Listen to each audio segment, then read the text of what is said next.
आज 2022 का आखिरी दिन था। ऑफिस से जल्दी आके विवेक ने गिफ्ट का थैला सौंपे हुए रखते हुए ममता से कहा, देखो मैं क्या लाया। ममता घर के अंदर कमरे में थी। बिस्तर पे बैठी थी, किसी विचार में खोई हुई। चेहरे पे उदासी और आंखों में हल्का सा पानी था। विवेक के आने का और उसकी आवाज़ की उसे कोई खबर न हुई। विवेक ने कमरे के अंदर आके ममता से कहा, ममता ममता, क्या यार कहाँ खोई हुई हो। ममता ने भरी आंखों से विवेक को देखा। कुछ बोलना चाहा लेकिन रुक गई। विवेक ने पास आके उसके बालों को सहलाते हुए कहा, क्या हुआ है? किसी ने कुछ कहा है क्या? माँ से बात हुई थी? ममता विवेक से लिपट के रोने लगी। विवेक समझ गया कि क्या बात है। ममता और विवेक की शादी को 7 साल बीत गए थे, लेकिन बहुत कोशिश के बाद भी दोनों को संतान नहीं हुई थी। डॉक्टरों ने बताया था कि ममता के गर्भाशय में कमी है, वो कभी मां नहीं बन सकती है। लेकिन विवेक ने इस बात को बाकी घर वालों से छिपा लिया था। उसने सबको ये बताया कि हम दोनों में ही कमी है, जिससे कि परिवार के लोग ममता का जीना मुहाल ना करें।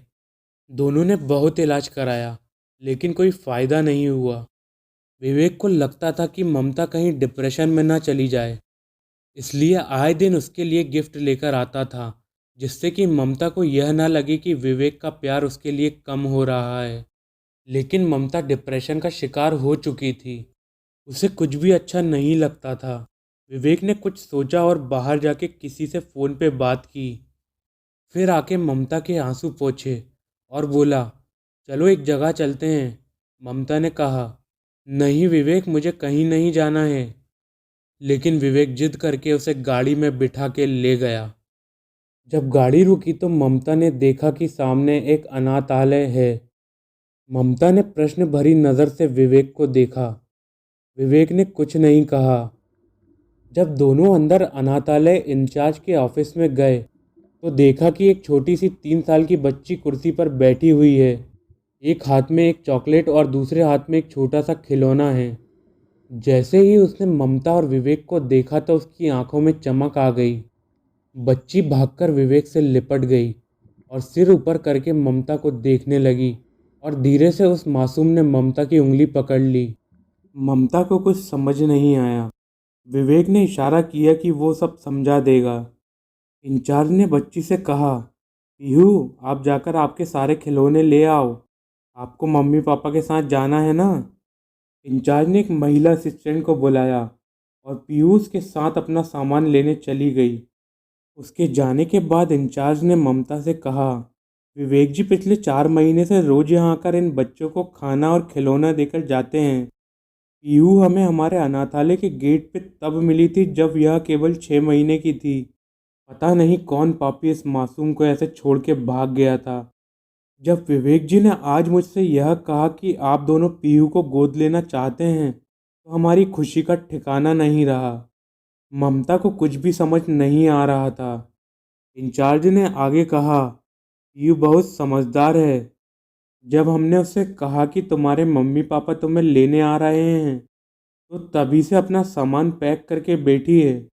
विवेक के दिए हुए एक एक खिलौने को संभाल के रखा हुआ है उसने। ममता ने कभी किसी बच्चे को गोद लेने के बारे में सोचा ही नहीं था। यह सब उसे बहुत अजीब लग रहा था। उसने विवेक का हाथ पकड़ा और बोली कि मुझे तुमसे अकेले में बात करनी है। इतना सुनते ही इंचार्ज, ज़रूर, आप बात कीजिए, मैं अभी आता हूँ, कहकर बाहर चला गया। ममता विवेक पर फट पड़ी। इतना बड़ा फैसला ले लिया तुमने? किसकी बच्ची है वो? क्या पता हमारे बच्चे नहीं है तो क्या हम किसी को भी अपना बच्चा बना लेंगे?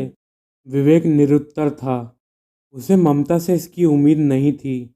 विवेक धीरे से बोला, जो भी होगा तुम्हारी सहमति से ही होगा। तुम्हें ठीक नहीं लग रहा तो मैं मना कर देता हूँ। तभी इंचार्ज वापस आ गया। विवेक ने कहा, सॉरी, शायद हम पीयू को अभी गोद नहीं ले पाएंगे। हमें सोचने के लिए थोड़ा समय चाहिए। इंचार्ज बहुत दुखी हुआ, लेकिन फिर बोला, कोई बात नहीं। शायद इस मासूम की ज़िंदगी में अभी कुछ समय और अनाथ होना लिखा है। ममता उठ खड़ी हुई। विवेक भी भारी मन से उठ खड़ा हुआ। तभी ऑफिस के दरवाजे पे बच्ची अपना छोटा सा थैला, जिसमें उसके कपड़े और खिलौने थे, वो लेकर आके खड़ी हो गई। ममता ने देखा कि पीहू कितनी प्यारी लग रही थी, इतनी उम्मीद थी उसकी नज़रों में। लेकिन ममता ने खुद पर काबू पाया और कमरे से निकलने लगी। जैसे ही विवेक और ममता अनाथालय के दरवाजे पे पहुंचे, उन्हें पीछे से आवाज़ सुनाई दी, मम्मा, आप मुझे नहीं ले जा रहे हैं अपने साथ? आप मुझे छोड़कर जा रहे हो? ममता ने पीछे मुड़कर देखा तो पीहू अपने थैले को छाती से चिपकाकर आंखों में आंसू लेकर खड़ी थी। उसे महसूस हुआ कि कितनी मासूम, कितनी निर्मल थी पीहू। उस बेचारी का क्या कसूर है इसमें कि उसे उसकी माँ या बाप यहाँ छोड़ गया? नहीं, वो उसका दिल नहीं तोड़ेगी। उसे बच्चा चाहिए, पीयू को माँ बाप चाहिए। इससे अच्छा कुछ और हो ही नहीं सकता। ममता से रहा नहीं गया। उसने वहीं बैठकर बाहें फैला दी और पीयू को अपने पास आने का इशारा किया। पीयू अपने नन्हे कदमों से दौड़ लगाती हुई ममता की बाहों में आके उसके गले से लिपट गई। ममता ने विवेक का हाथ पकड़कर उसे भी नीचे बिठा लिया। पीहू ने एक हाथ विवेक के गले में भी डाल लिया।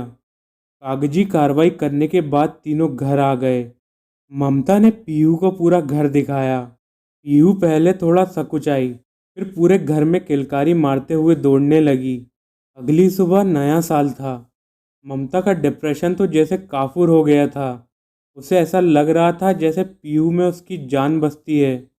साल 2023 केवल नया दिन लेकर नहीं आया था, ममता के लिए नई खुशियां और नया नज़रिया लेकर आया था।